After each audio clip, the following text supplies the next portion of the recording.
Welcome back to Filmy racks.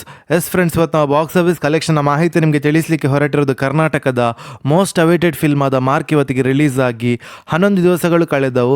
ಹಾಗೆ ನಿಮಗೆಲ್ಲರಿಗೆ ತಿಳಿದಿರುವಂತೆ ಈ ಫಿಲ್ಮ್ ಲೀಡ್ರಲ್ಲಿ ಕರ್ನಾಟಕದ ಅಭಿನಯ ಚಕ್ರವರ್ತಿಯಾದ ಕಿಚ್ಚ ಸುದೀಪ್ ಸರ್ ಇದ್ದಾರೆ. ಹಾಗೆ ಬಿಡುಗಡೆದ 11th ಡೇನ ಬಾಕ್ಸ್ ಆಫೀಸ್ ಕಲೆಕ್ಷನ್ ಮಾಹಿತಿ ತಿಳಿದುಕೊಳ್ಳೋ ಮೊದಲು ಯಾರಾದರೂ ನಮ್ಮ ಚಾನಲ್ಗೆ ಹೊಸದಾಗಿ ಭೇಟಿಯಾಗಿದ್ದರೆ ದಯಮಾಡಿ ಕಿಚ್ಚ ಸುದೀಪ್ ಸರ್ನ ಅಭಿಮಾನಿಗಳು ನಮ್ಮ ಚಾನಲ್ಗೆ ಸಬ್ಸ್ಕ್ರೈಬ್ ಮಾಡಿ. ಯಾಕೆಂದರೆ ನಾವು ಡೈಲಿ ಮಾರ್ಕ್ ಹಾಗೂ ಎಲ್ಲ ಕನ್ನಡ ಫಿಲ್ಮ್ಸ್ನ ಬಾಕ್ಸ್ ಆಫೀಸ್ ಕಲೆಕ್ಷನ್ನ ಮಾಹಿತಿ ನಿಮಗೆ ತಿಳಿಸ್ತಿರ್ತೀವಿ. ಹೌದು ಫ್ರೆಂಡ್ಸ್, ಇವತ್ತು ಸಂಡೇ ಆದ ಕಾರಣ ಕಲೆಕ್ಷನಲ್ಲಿ ಅದ್ಭುತವಾದ ಗ್ರೋತ್ ನೋಡ ಸಿಕ್ಕಿದೆ ಅಂತ ಹೇಳ್ಬೋದು ಮಾರ್ಕ್ ಫಿಲ್ಮ್. ಯಾಕೆಂದರೆ ಈ ಫಿಲ್ಮ್ಗೆ ಎಲ್ಲ ಕಡೆಯಲ್ಲಿ ಕೂಡ ಪಾಸಿಟಿವ್ ರೆಸ್ಪಾನ್ಸನ್ನು ನೋಡ ಸಿಗುತ್ತಿರುವ ಕಾರಣ ಇನ್ನೂ ಕೂಡ ಈ ಕಲೆಕ್ಷನ್ ಗ್ರೋತನ್ನು ನೋಡ ಸಿಗ್ತಿದೆ ಅಂತ ಹೇಳ್ಬೋದು. ಅದೇ ರೀತಿ ಬಿಡುಗಡೆ ಆದ 11ನೇ ದಿವಸಕ್ಕೆ ಕರ್ನಾಟಕದ 4 ಶೋ ಪ್ಲಸ್ ಅಡ್ವಾನ್ಸ್ ಬುಕ್ಕಿನ ಪ್ರಕಾರ ಬಾಕ್ಸ್ ಆಫೀಸ್ ಕಲೆಕ್ಷನ್ನ ಮಾಹಿತಿ ನಿಮಗೆ ತಿಳಿಸ್ತಾ ಇದ್ರೆ 2,75,00,000 ಕಲೆಕ್ಷನ್ ಮಾಡ್ತಿದೆ. ಹಾಗೆ ಹಿಂದಿಯಲ್ಲಿ 31,50,000 ಕಲೆಕ್ಷನ್ ಮಾಡ್ತಿದೆ. ಹಾಗೆ ತಮಿಳುನಾಡಲ್ಲಿ 79,40,000 ಕಲೆಕ್ಷನ್ ಮಾಡ್ತಿದೆ. ಹಾಗೆ ಆಂಧ್ರ ಪ್ರದೇಶದಲ್ಲಿ 47,60,000 ಕಲೆಕ್ಷನ್ ಮಾಡ್ತಿದೆ.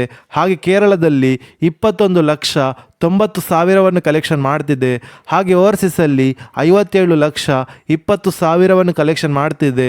ಹಾಗೆ ಈ ಫಿಲ್ಮ್ನ ವರ್ಲ್ಡ್ ವೈಡ್ ಬಾಕ್ಸ್ ಆಫೀಸ್ ಕಲೆಕ್ಷನ್ನ ಮಾಹಿತಿ ನಿಮಗೆ ತಿಳಿಸ್ತಾ ಇದ್ರೆ ಬಿಡುಗಡೆದ 11th ಡೇಗೆ 5,25,00,000 ಕಲೆಕ್ಷನ್ ಮಾಡುತ್ತಾ ಅದ್ಭುತವಾದ ಕಲೆಕ್ಷನನ್ನು ಮಾಡ್ತಿದೆ ಅಂತ ಹೇಳ್ಬೋದು ಮಾರ್ಕ್ ಫಿಲ್ಮ್ ಸಂಡೇ ಇದ್ದ ಕಾರಣ.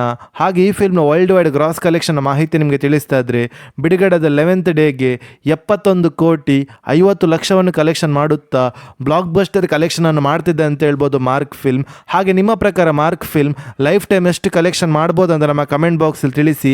ಹಾಗೆ ನೀವೇನಾದರೂ ನಮ್ಮ ಚಾನಲ್ಗೆ ಹೊಸದಾಗಿ ಭೇಟಿಯಾಗಿದ್ದರೆ ದಯಮಾಡಿ ಕರ್ನಾಟಕದ ಅಭಿನಯ ಚಕ್ರವರ್ತಿಯಾದ ಕಿಚ್ಚ ಸುದೀಪ್ ಸರ್ನ ಅಭಿಮಾನಿಗಳು ನಮ್ಮ ಚಾನಲ್ಗೆ ಸಬ್ಸ್ಕ್ರೈಬ್ ಮಾಡಿ. ಯಾಕೆಂದರೆ ನಾವು ಡೈಲಿ ಮಾರ್ಕ್ ಹಾಗೂ ಎಲ್ಲ ಕನ್ನಡ ಫಿಲ್ಮ್ಸ್ನ ಬಾಕ್ಸ್ ಆಫೀಸ್ ಕಲೆಕ್ಷನ್ ಮಾಹಿತಿ ನಿಮಗೆ ತಿಳಿಸ್ತಿರ್ತೀವಿ. Thank you.